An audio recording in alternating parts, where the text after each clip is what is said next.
diapositiva? Sí. Sí. Bueno, como notarán en esta segunda parte de la exposición, se van a dar cuenta que plagié un poquito descaradamente al doctor y espero que esto no le moleste. Tranquilo. Pero pues revisando acerca de este tema, realmente no encontré otra gráfica tan, por No, decirlo pero así. en los artículos, bueno, no sé si en el artículo que te envié, pero por ejemplo esta gráfica es de un artículo del New England, ¿sí? Donde está ahí explicado eso, sino que creo que no está en el de que te envié, pero sí está en uno de New England que es un poquito viejito, que es del 2013. Bueno, pero Yo, dale, tranquilo. yo encontré una muy parecida en un artículo del 2011 de, como en una especie de guía Ujú. de tratamiento, pero pues igualmente esta me pareció bastante bien para explicar Listo. la Espérame un razón. segundito, Juan Diego, dame un segundito, ¿sí? Dame un Ok. segundo.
Listo, dale, dale, Juan Diego.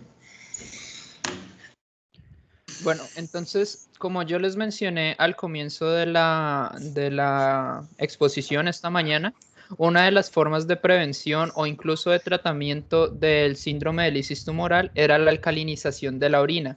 Sin embargo, en ese momento les mencioné que esta ya no se usaba, básicamente porque se demostró que que únicamente usando solución salina se podían alcanzar los mismos resultados, y por una segunda razón que pues lo mencioné de una forma muy genérica, pero no quedó del todo claro, y es que sí es correcto que el bicarbonato de sodio, sí, que el bicarbonato de sodio o la alcalinización como tal de la orina permite una mayor solubilidad de lo que es el ácido úrico, pero esto no actúa como tal, primero en la xantina, que va a seguir teniendo sus depósitos y pues como mencionamos al comienzo también tienen sus respectivas complicaciones y su daño renal, y tampoco va a actuar a nivel del fosfato del calcio, es más, va a hacer que disminuya la solubilidad del fosfato del calcio. Y pues por lo mismo es que en este momento se considera contraindicada o no de buena práctica clínica el uso de la alcalinización urinaria. Pues para cuando les comparta las diapositivas, agregué esta gráfica de lo que explicamos esta mañana, de a qué nivel actúa cada uno de los hipouricemiantes. Y continuando en donde nos habíamos quedado, ya hablando específicamente de las anormalidades electrolíticas, cómo va a ser el tratamiento, básicamente va a estar guiado específicamente a cada una de estos defectos. Entonces comenzamos pues por la De las hipopotasia. alteraciones metabólicas, ¿no? Que digamos, pues metabólicas o electrolíticas, que en este caso sería la elevación del potasio, ¿sí? ¿Recuerdan las manifestaciones a nivel bueno, cardiovascular que generaba la hipercalemia. ¿Sí recuerdan las gráficas que yo les mostré, en la cual iba pues un cambio en un trazado paralelo a la elevación de la concentración del potasio? Eh, ¿Esa la trajiste? ¿La tienes por ahí o no? No, doctor, no la tengo aquí. Pero sí recuerdan cuáles son los hallazgos electrocardiográficos de la hipercalemia o hiperpotasemia. Por ensanchamiento de Sí, doctor. QRS, la onda T picuda, Intervalo PR aumentado. Ujú. ¿Y qué hace el paciente a lo último? ¿Hace qué? Una fibrilación ventricular. Sí, puede entrar en fibrilación, ¿no? Ok, Ujú. entonces la idea es tratar de identificar cuando tenga alguna anormalidad en la onda T o en el segmento de ST o algún cambio en el QRS antes de que el paciente entre en un ritmo caótico como es la fibrilación ventricular, ¿no? Entonces el manejo de la hipercalemia se basa en unos pasos que yo les había nombrado la vez pasada. ¿Se acuerda que paso 1, paso 2, paso 3?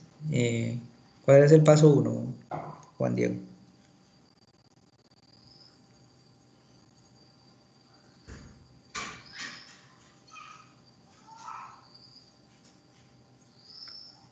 Juan Diego,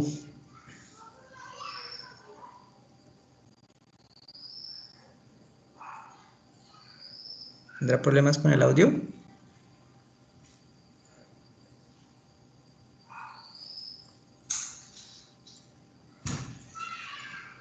Aló,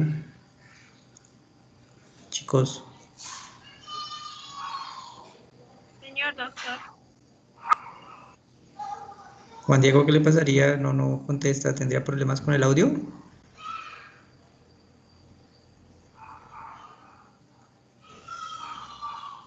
Juan Diego.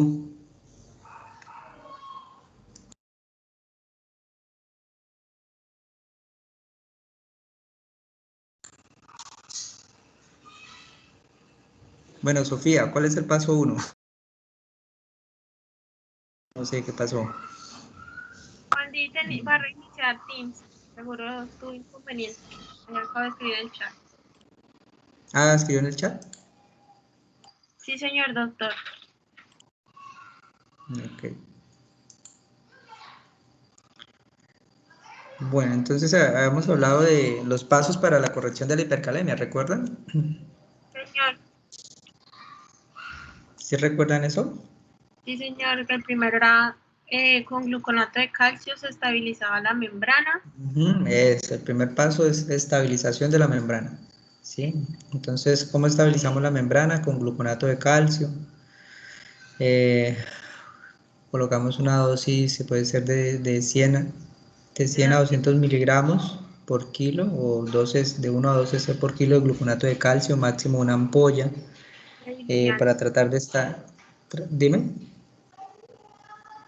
Que se para pasaba, tratar, tenía que diluir para estabilizar la membrana. sí, para estabilizarla y después sí se hacía el resto de terapia. Aló, ahora sí me escuchan, qué pena. Sí, sí, te escuchamos. Estamos Em, hablando acá del primer paso para el manejo de la hipercalemia, entonces estamos recordando lo que hemos visto en la clase anterior de reposición electrolítica. Entonces hablamos de la estabilización de la membrana que se realiza con el gluconato de calcio. Ahí vamos. Oh, ok. Bueno, lo que les iba a comentar, escuché la pregunta del doctor, pero no sé por qué no me estaban escuchando.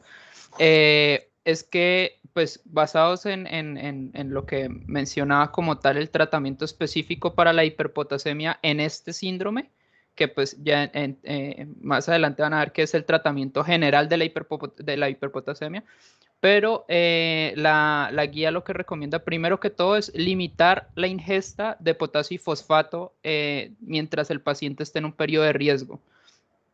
Y se recomienda la medición de esto. Ahora, ¿cómo se va a hacer el tratamiento? Aquí es donde entra lo que mencionábamos, lo que mencionaba el doctor, y es la estabilización de membrana a través del gluconato de calcio o con glucosa más insulina. Y llegado a tener niveles muy altos, de potasio que ya no sean básicamente controlables, como vamos a ver más adelante, se puede llegar a la hemodiálisis. El doctor en su diapositiva de esta mañana mostró esto como tratamiento de la hiperpotasemia, que básicamente consiste en, perdón, en sulfato de poliestireno sódico, que pues esa es el callaxelate o el resincal, 1 a 2 gramos kilogramo cada 6 horas, que lo que va a hacer es actuar sobre el potasio, básicamente unirse a este y volverlo un compuesto no digerible, haciendo que el cuerpo lo pueda expulsar. Menciona también el salbutamol nebulizado, que este va a tener una acción similar a la que va a tener la insulina, y es que va a potenciar la bomba sodio-potasio, haciendo que aumente el ingreso de potasio a sangre. El gluconato de calcio, como lo mencionó el doctor. La furosemida, aquí, doctor, yo tenía la pregunta de si tiene pues una acción adicional además de la que viene inherente con la furosemida, o sea, si tiene un propósito distinto en este tratamiento. No, es forzar diuresis para eliminar todo lo que podamos eliminar con la orina, ¿sí? Y mantener el riñón funcionando, ¿no? Y acuérdense que uno de los blancos de las alteraciones metabólicas hidroelectrolíticas de la lisis tumoral. ¿Aló? El ácido úrico, ¿me escuchan? Sí, ahora sí, doctor, se lo había entrecortado, o pues yo lo dejé escuchar un momento. Ok, el riñón es uno de los blancos del ácido úrico, fósforo, ¿sí? Y se va a formar ciertos cristales allá y pues se va a tapar la nefrona, va a dejar de funcionar. Entonces la idea es que con la hiperhidratación nosotros estemos manteniendo una filtración glomerular intacta, una función de filtración, secreción y reabsorción para que la nefrona esté funcionando de forma adecuada. Si no logramos las metas, como lo habíamos visto esta mañana, se fuerza pues la diuresis con furosemida. Podemos utilizar bolos de 1 a 2 miligramos en bolo. Se puede dejar de mantenimiento o ya pues digamos de manera más coloquial que se dejan infusiones. Pacientes con lesiones renales agudas que no han mejorado a los bolos, se le deja la infusión de furosemida, pero hay algún estudio, yo en algún momento se los voy a compartir, donde habla los 10 mitos de la furosemida, y uno de los mitos está en qué es igual o es superior la infusión continua versus los bolos de furosemida, y se ha visto de que no hay mejoría, o sea, no hay mejoría, no, sino no hay diferencia en yo utilizar bolos de furosemida a utilizarlo en la infusión continua. Entonces a veces uno en la práctica, a veces es un poco como terco porque le pasa bolos de furosemida y no mejoró, entonces le pone la infusión con el ánimo de tratar de mantener el riñón y como darle chance al paciente antes de entrarlo a una terapia de reemplazo renal, cosa que pues estaría mal hecha desde el punto de vista académico y práctico, ¿sí? Si un paciente dejó de orinar 8 o 12 horas, no mejoró con bolos de furosemida, está con una hipercalemia, una elevación de la creatinina por encima de 2.5 veces, un paciente que tiene pues una lesión renal aguda, un CADIGO estadio, bueno, ahorita no recuerdo, es estadio 2, creo que le daría con 2.5, y pues sería indicativo de terapia de reemplazo renal, ya sea diálisis peritoneal o hemodiálisis. La forma más rápida de hacerlo sería una diálisis peritoneal, porque pues se coloca un catéter de diálisis peritoneal a nivel abdominal y se hacen unos recambios con una bolsa especial que se conoce como el dianeal, bolsas de dianeal que tienen una cantidad de electrolitos, citrato, hay que aplicarle heparina para que no se tape ese tubo de diálisis peritoneal, y se hacen unos recambios acorde a lo que uno quiera. Si uno lo que quiere es remover solutos, pues entonces deja cierto tiempo. Si lo que quiere remover es agua, entonces le deja un poquito más corto de tiempo y hacer los recambios más rápido. Pero en general, pues eso es como manera para que sepan de que se hacen, ¿sí? Porque pues la idea no es que sepan, mejor dicho, que ustedes salgan de esta charla sabiendo cómo se monta una terapia de reemplazo renal. Eso solamente es para terapias de UCI y lo hace netamente el nefrólogo pediatra y en compañía del cirujano cuando lo quiera apoyar para la colocación del catéter, ¿sí? Sí, señor. Doctor, aquí en esta parte me surge una duda y es que en su diapositiva se plasma también el bicarbonato de sodio. Entiendo que pues por su función en el manejo de De de la la hiperpotasemia, hipercalemia. en el sentido en el que pues el bicarbonato, o bueno, la orina alcalina básicamente bota más potasio. Pero Eh, aquí no sería, pues, volver a lo anterior. O sea, esta dosis es distinta a la alcalinización de la orina per se.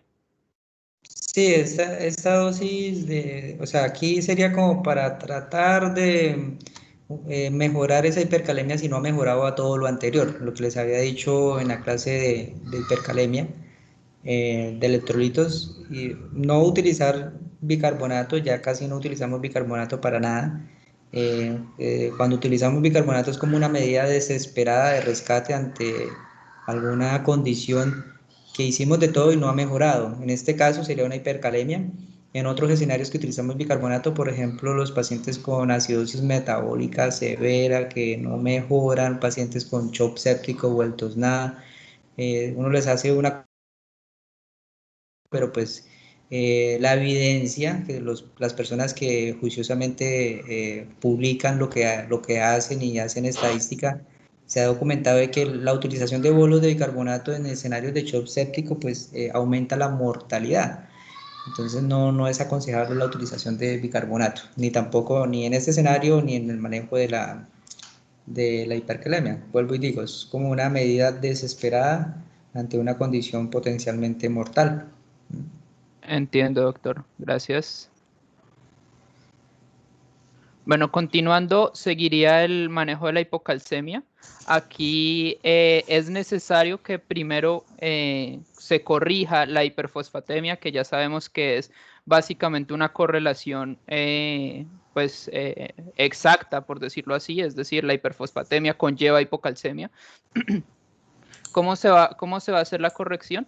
Primero, se va a hacer solamente si el paciente es sintomático, no se realiza en pacientes asintomáticos, utilizando calcio a bajas dosis y con gluconato de calcio 50 a 100 miligramos kilogramo dosis, máximo un gramo cada 8. Devuélvete Perdón, un segundo la diapositiva anterior.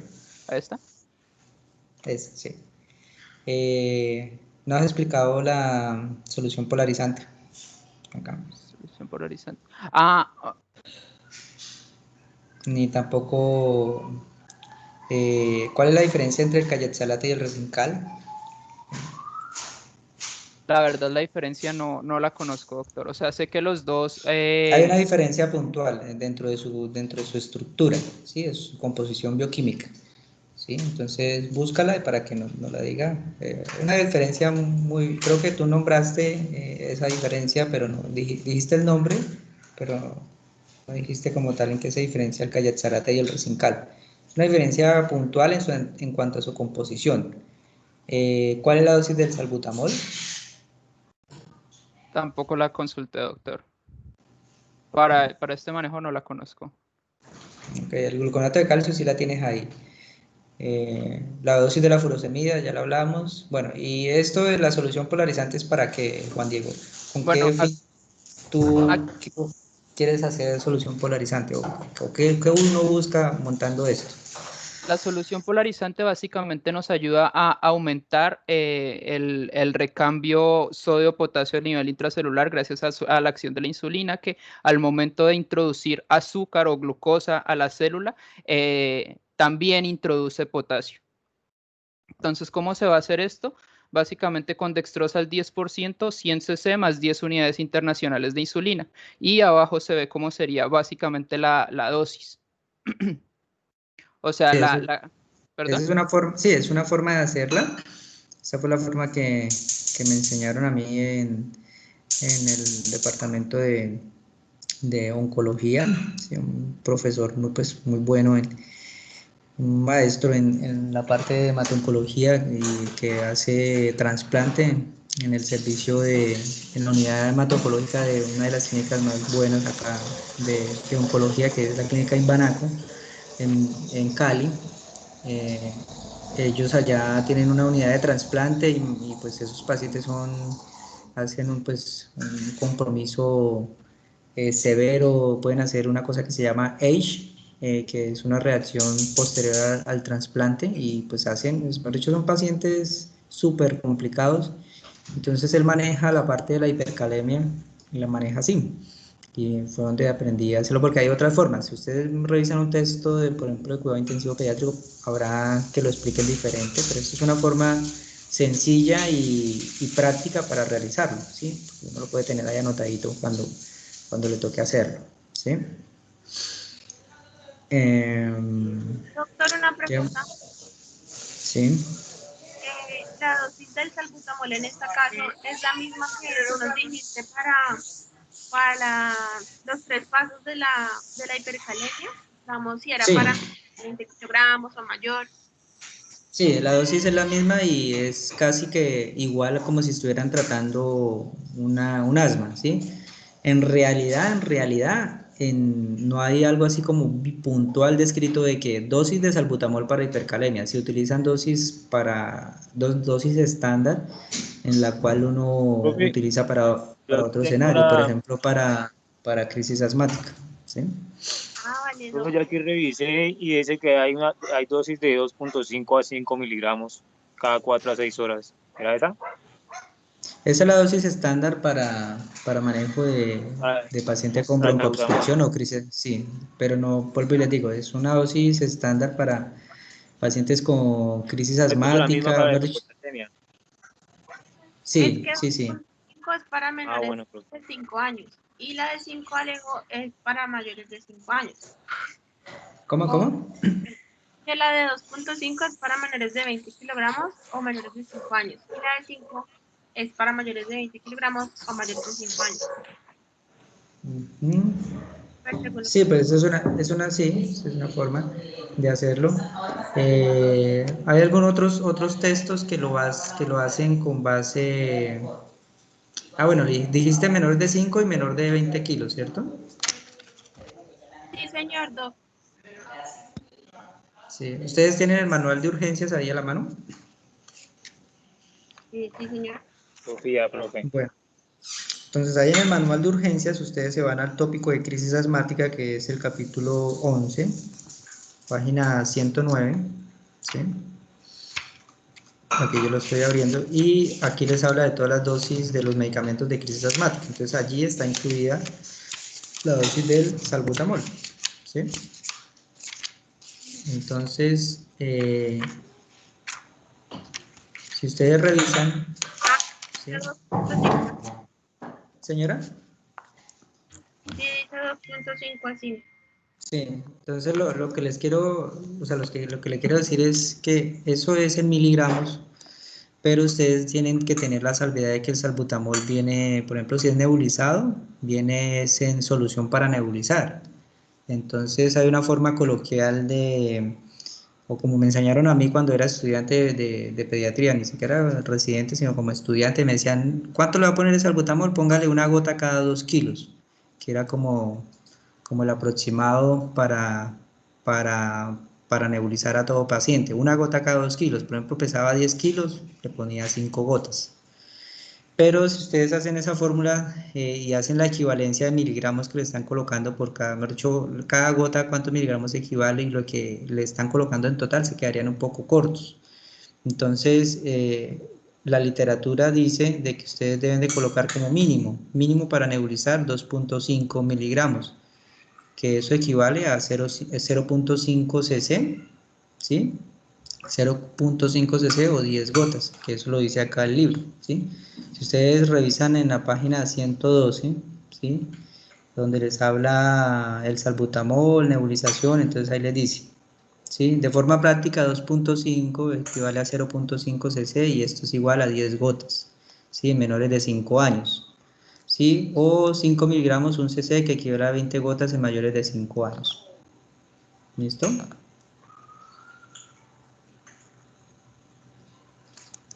¿Quedó claro? ¿Aló, me escuchan? Sí.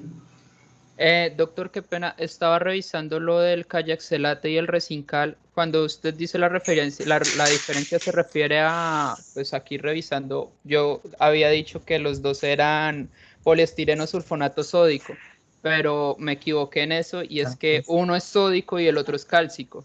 Ajá, exacto, esa es la diferencia. Es la diferencia en cuanto al Cayatsalate. Y revísate también la parte de farmacocinética, si ambos tienen, digamos, un potencial de favorecer la eliminación iónica igual, o si uno es más potente del otro, ¿vale? Ok, voy a revisar eso entonces, doctor. Listo, Em, entonces la dosis de salbutamol quedó clara, ¿cierto? Sí, señor. Sí, señor. Ok, listo. La dosis del gluconato de calcio ya también la tienen, furosemida ya la tienen, ya saben cómo hacer la solución polarizante, ya hablamos del bicarbonato, listo. Entonces, dale la siguiente, ahora sí bueno, continúa. con la hipocalcemia, pues creo que la alcancé a explicar antes de volverme. Como tal, hacer énfasis en primero corregir la hiperfosfatemia y segundo, si el paciente es asintomático, no es necesario el tratamiento de la hipocalcemia. Ahora, hablando de la hiperfosfatemia, aquí es donde entra en juego lo que mencionamos de la hidratación agresiva, básicamente como la hablamos esta mañana, y la terapia quelante de fosfato, que es cuando se habla de terapia quelante se refieren a algo muy similar a lo que mencionamos antes con el potasio, que es un agente que va a hacer que no sea digerible este metabolito.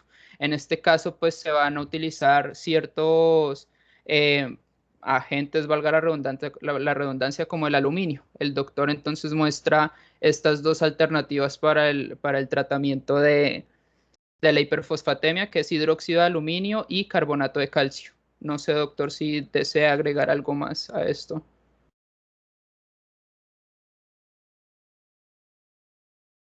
Bueno, sí, ¿cómo viene el hidróxido de aluminio? Porque es que tienen que tener en cuenta de que si ustedes le ponen hidróxido de aluminio, eso siempre viene con qué.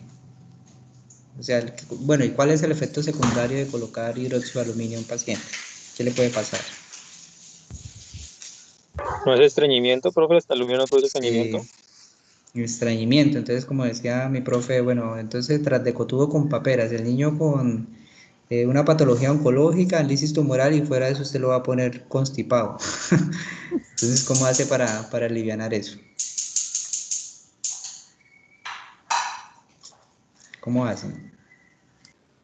Con hidróxido de magnesio. Entonces, hay una presentación que ve cómo viene el PET sanar. PET sanar. ¿Qué es el PET sanar?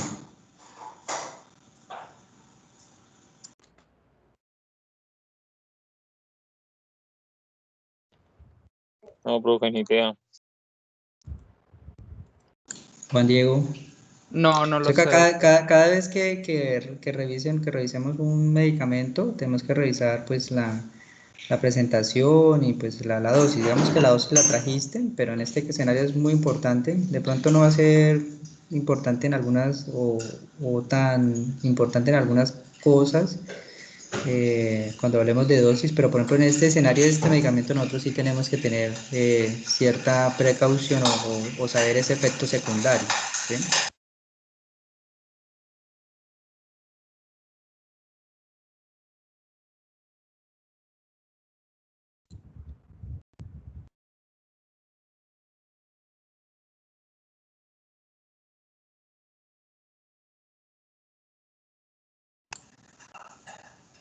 ¿Listo? Sí, doctor. Bueno, entonces tarea para mañana. ¿Cuáles son las presentaciones del hidróxido de aluminio? El que viene con magnesio y con simeticona y cuál es el PET sanar que trae. ¿Listo? Y cómo uno trata de aliviar pues que el paciente no sufra de tanta constipación secundario a esto. ¿Vale? Porque sí es importante colocarlo, ¿sí? Como quelante de qué. Quelante de qué, Erika, es el hidróxido de aluminio.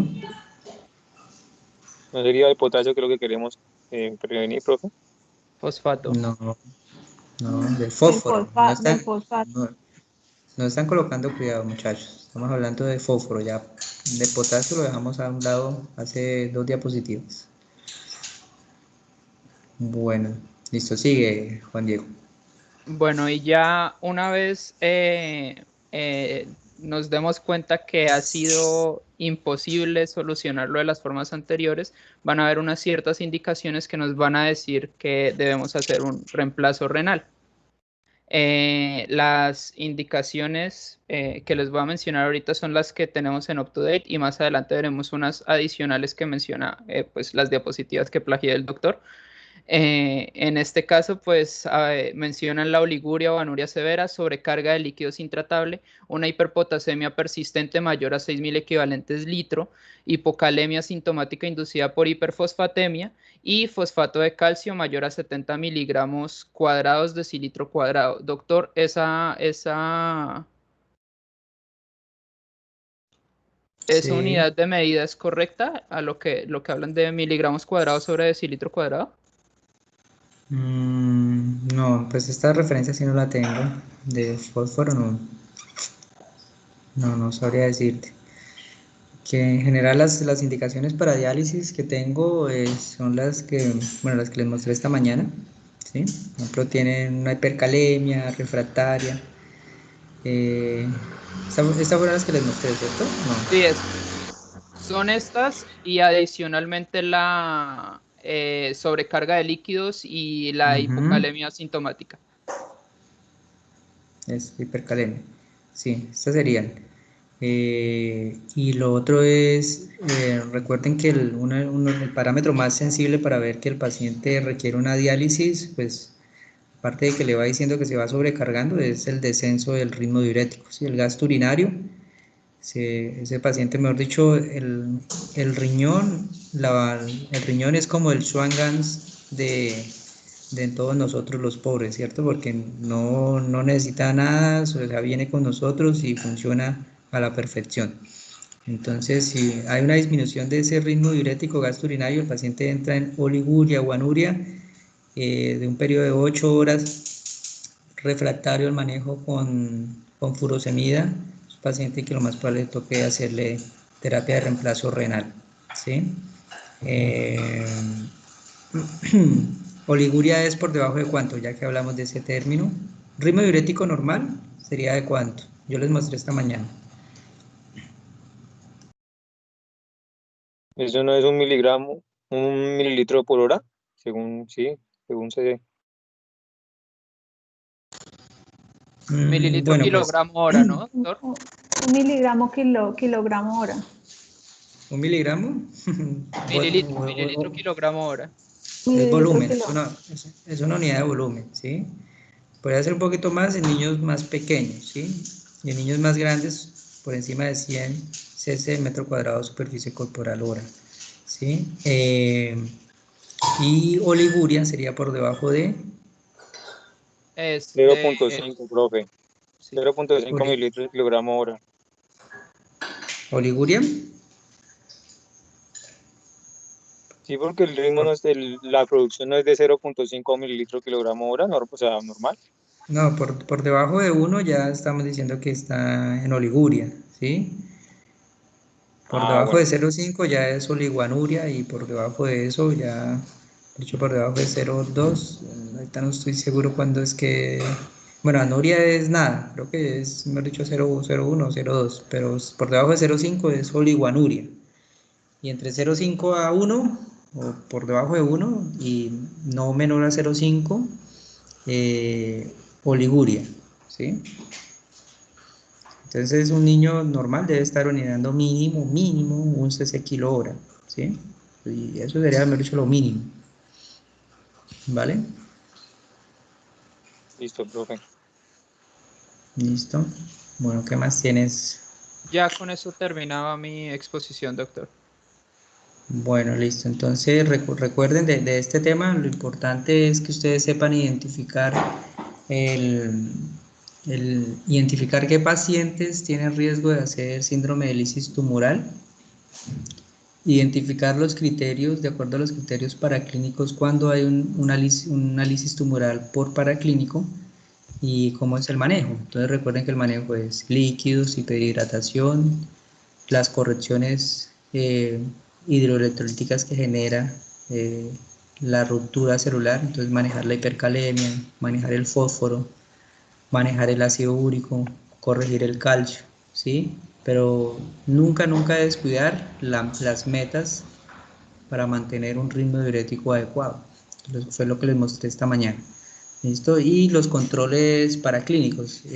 No vi la gráfica de controles paraclínicos de acuerdo al riesgo de lisis. ¿Qué paraclínicos hacemos? Entonces se hace un ionograma completo, se hace una LDH, creatinina, transaminasa, se hace el ácido úrico, un hemograma, que con el hemograma, recuerden que a través del hemograma nosotros podemos establecer si el paciente está o no está hemoconcentrado. También a través de un examen de orina para valorar la densidad y el pH urinario, ¿sí? Y tenemos que se le realiza control dependiendo si es alto, intermedio o bajo riesgo los laboratorios. Por ejemplo, si es un paciente de bajo riesgo, pues se puede realizar laboratorios cada 24 horas, ¿sí? Cada 6 a 8 horas si es de un riesgo intermedio, de riesgo intermedio o alto, ¿sí? Se puede realizar entre cada 6 o cada 8 horas, ¿sí? Los paraclínicos, ¿sí? Todo el perfil de lisis, que cuando sean ustedes más grandecitos, que estén en un servicio de hemato-oncología, se darán de cuenta de que les piden el perfil de lisis, entonces todo el ionograma completo, incluido fósforo, ácido úrico, ¿sí? Magnesio, y se les pide eso de forma frecuente a los pacientes cuando están en una condición crítica, ¿sí? Cada 8, cada 12 horas o cada 24 horas cuando están bien, no tienen una condición así de riesgo alto. ¿Qué más? Bueno, saber de que estos niños se pueden llegar no solamente es secundario al inicio del tratamiento que se puede presentar, sino que pueden llegar en debut, ¿sí? En debut de una patología oncológica y están haciendo un síndrome de lisis tumoral, ¿sí? Entonces, pacientes con linfoma de Burkitt, pacientes con leucemias, entonces es el deber ser de ustedes es iniciar el manejo con hiperhidratación, acuérdense no colocarle lactato de Ringer, solución salina, más destroza si es un niño pequeño, iniciar el hidróxido de aluminio, iniciar el alopurinol, solicitar los paraclínicos que tengan ahí a la mano y remitir ese paciente a una unidad de hemato-oncología pediátrica, que llegue allá a esa unidad de hemato-oncología pediátrica con un buen ritmo diurético y ya iniciados sus medicamentos, créeme que al paciente le va a beneficiar muchísimo. ¿Listo?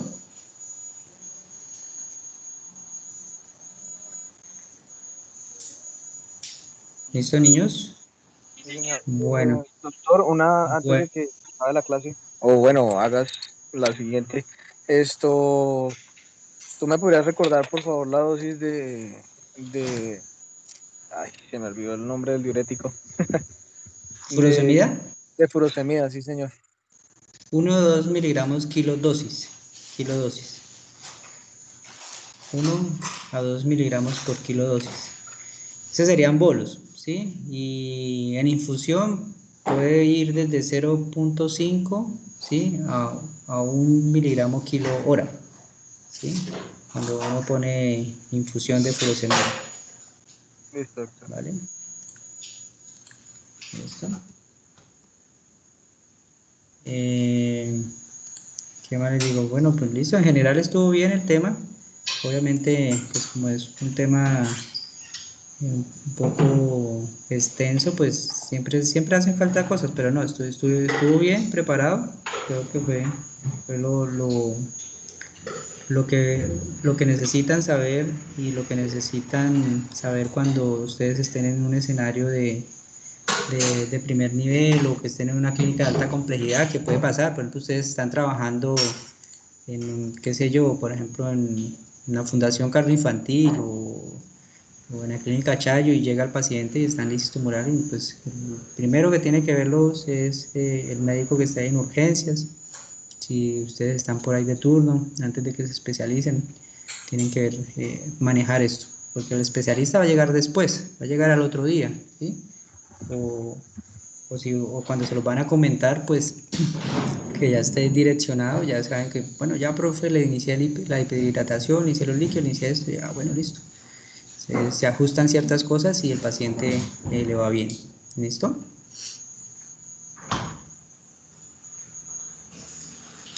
Doctor, Listo, muchachos. Sí, señor. disculpe, yo tenía una pregunta respecto a la alopurinol y la rasburicasa. ¿Nosotros como médicos generales podemos utilizar estos dos medicamentos? El alopurinol sí, y el alopurinol lo consigues fácilmente. La rasburicasa sí va a ser más difícil. Y la verdad, pues dudo mucho que, es que ni siquiera nosotros como pediatras, creo que tendría que uno estar, mejor dicho, en un centro donde haya la disposición para conseguir el medicamento y que sea más fácil, más rápido conseguirlo y traerlo y colocárselo que remitir el paciente, ¿sí? Porque por lo general ese medicamento se coloca en instituciones hemato-oncológicas, ¿sí? Donde yo estudié pediatría ya pues había un servicio de hemato-oncología, o hay, no había sino hay, un servicio de hemato-oncología pediátrica y pues había el medicamento, ¿sí? Digamos, pues ahí nosotros nos familiarizamos con eso, pero sabemos que si vamos a trabajar en otro escenario, en otro tipo de clínica, lo más probable es que no lo consigamos, ¿sí? Entiendo, doctor. Listo, muchachos, entonces vamos a dejar ahí, bueno, vamos a hablar de lo último en Guarachas, que es que, bueno, si quieres terminemos la grabación, ¿no?